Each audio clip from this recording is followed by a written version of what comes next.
नमस्कार। आज के इस कार्यक्रम में आप सभी का स्वागत है।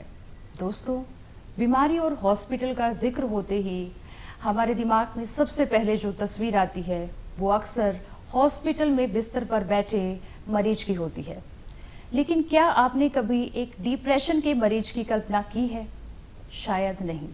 ये वाकई में बहुत हैरान कर देने वाली बात है कि हम अपने फिजिकल हेल्थ और फिटनेस को लेकर बेहद कॉन्शियस होते हैं, लेकिन मेंटल वेलनेस के लिए ना हमारे पास वक्त होता है और ना ही इसके लिए हम जागरूक हैं।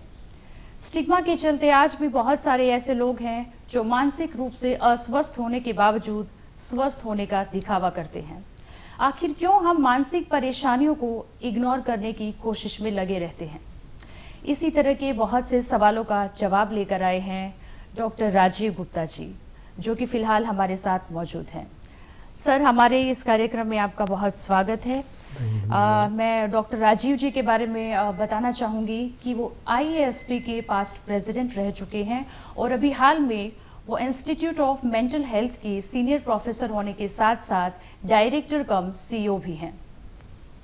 सर, आपका बहुत बहुत स्वागत है। धन्यवाद। सर, सबसे पहले हम आपसे ये जानना चाहेंगे कि मेंटल इलनेस क्या है और आमतौर पर इसके क्या लक्षण होते हैं, कैसे हम इसकी पहचान कर सकते हैं?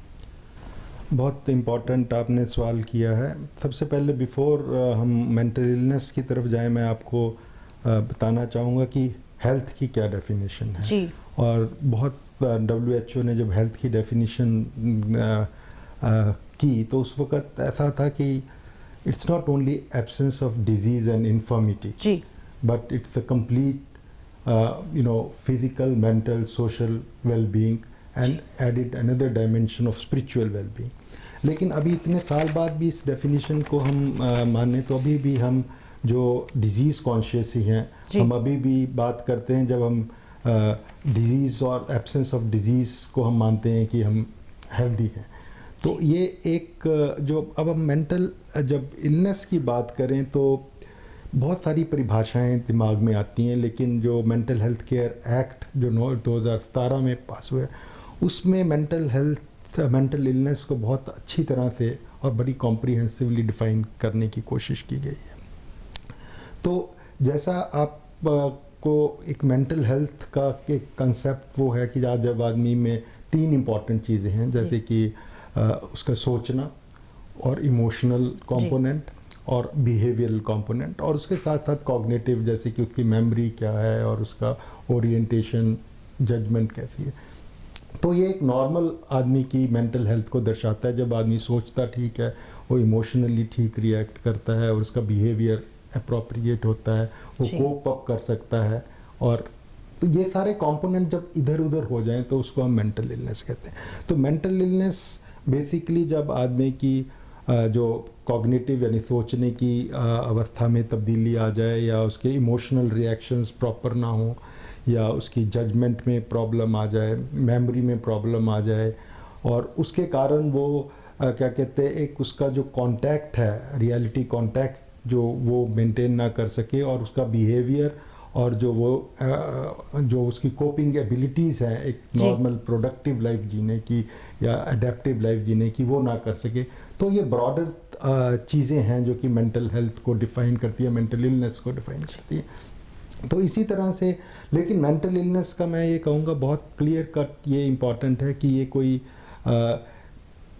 स्टिग्मा, जैसे कि कई बार कहते हैं मेंटल इलनेस के साथ मेंटल इलनेस है तो ये पागल है या इस तरह, तो उसको भी मेंटल हेल्थ केयर एक्ट में बहुत क्लियरली उन्होंने कहा है कि मेंटल इलनेस जब हम यूज़ करते हैं तो वो एक तो जो उस देश में इंटरनेशनल क्लासिफिकेशंस जो चल रही हैं उसको मद्देनज़र रखते हुए उसको डिसऑर्डर को डायग्नोस करना है, और उसका जो एक कम्युनिकेट करना है उसका डायग्नोसिस को, वो सिर्फ ट्रीटमेंट पर्पस के लिए करना है, और सिर्फ कोर्ट या लीगल जो पागलपन का जो वो है या लेबल करना है, या जो अल्टीमेटली वो सिर्फ कोर्ट या लीगल सिस्टम ही कर पाएगा। लेकिन मेंटल इलनेस कोई किसी को जैसे कि सोशल, रिलीजियस या पॉलिटिकल या रेशियल उस पे नहीं निर्धारित करना है।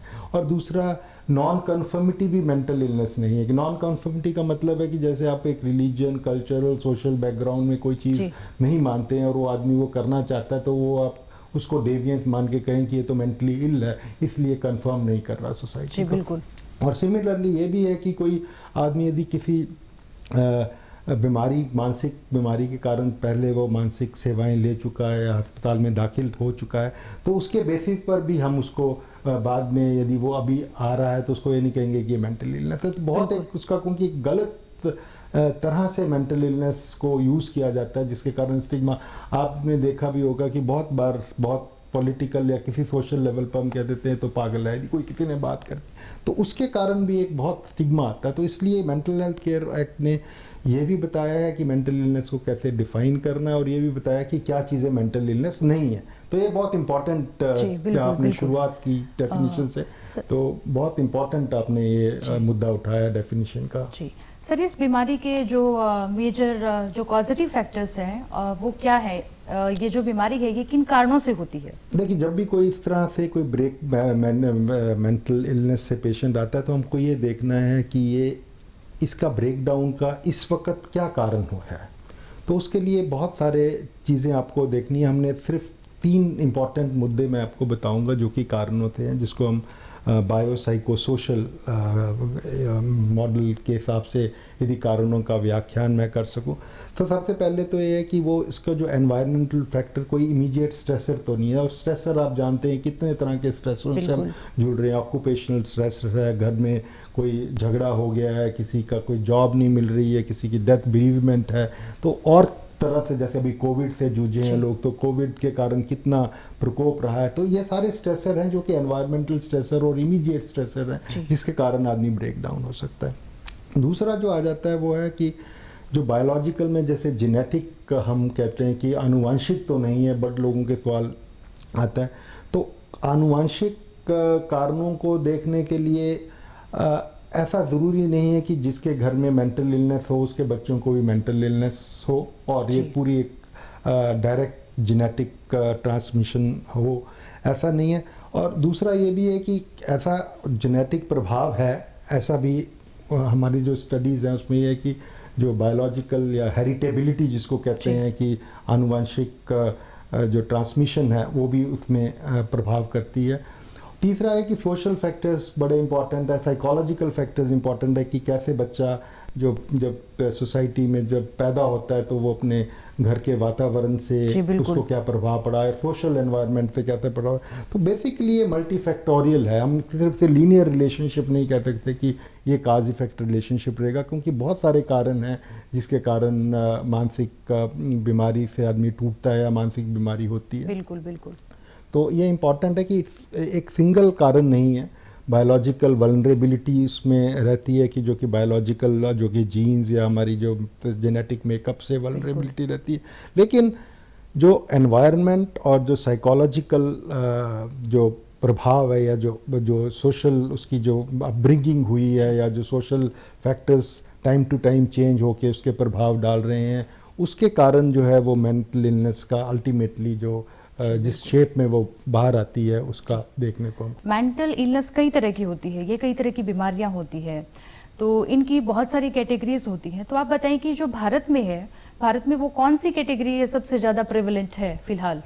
सबसे पहले तो मैं ये कहूँगा कि पागल वर्ड जो हम यूज़ करते हैं बहुत एक लूजली वर्ड यूज़ करते हैं कि किसी को डिस्क्रिमिनेट करने के लिए भी कह देते हैं कि किसी ने कोई गलत स्टेटमेंट या कोई तो वो पागल हो गया। तो मेरे को लगता है सबसे पहले तो इस वर्ड को हमको बहुत केयरफुली या तो ना ही यूज़ करें, हटा ही दिया जाना चाहिए, हटा ही दिया जाना चाहिए या समझना चाहिए कि इसकी कितनी गलत इम्प्लीकेशंस होती हैं। कई बार मैं जैसे कि कई बार डिपार्टमेंट में हमको जो और लोग होते हैं कि हम पागल खाने में भेज दो इसको, तो वो एक बहुत डेरोगेटरी लेवल पे हम इस वर्ड को यूज़ करते हैं। तो मेरे को लगता है कि मानसिक जो बीमारियों को हम एक बीमारी की तरह लें, और ये बहुत बीमारी इसलिए कहूँगा कि ये ट्रीटेबल भी है और इसका समाधान भी है। यदि हम इसको नहीं लेते हैं बीमारी के तौर पे तो स्टिग्मा के तौर पे, तभी हमारे पास ये लोग आते ही नहीं हैं।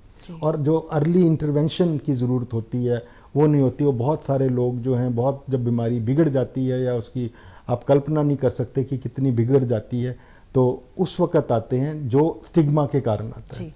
लेकिन जो आपने सवाल पूछा कि इसके लक्षण का आप जानना चाहते हैं कि किस तरह के लक्षण होते हैं, तो लक्षण जैसे मैंने कहा परिभाषा में ही बताया कि जो इसमें बिहेवियर का नहीं ठीक होना, किसी तरह से बिहेवियर उसका जो है कि वो इरेटिक होता जा रहा है, उसके सोचने की शक्ति में खराबी आ रही है कि जो उसको जिसको हम डिल्यूजन्स कहते हैं जी। परिभाषा में, कि वो एक अपनी मिथ्या बना लेता है वर्ल्ड में कि वो कुछ लोग उसके खिलाफ हैं या किसी तरह की कई तरह के डिल्यूजन।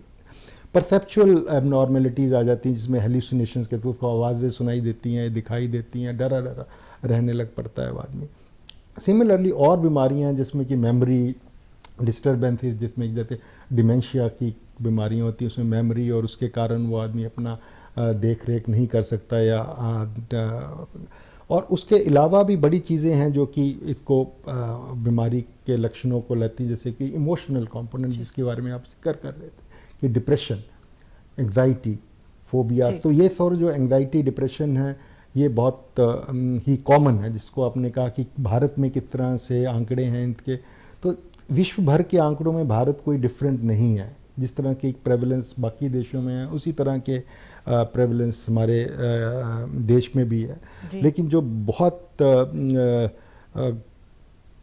जो वॉल्यूम जिनका है खतरनाक दिशा से बढ़ रहा है, और जो आंकड़े हमारे को चौंकाने वाले हैं और एक तरह से भयभीत करते हैं कई बार, वो हैं डिप्रेशन, सुइसाइड और सब्सटेंस अब्यूज़ के बारे में।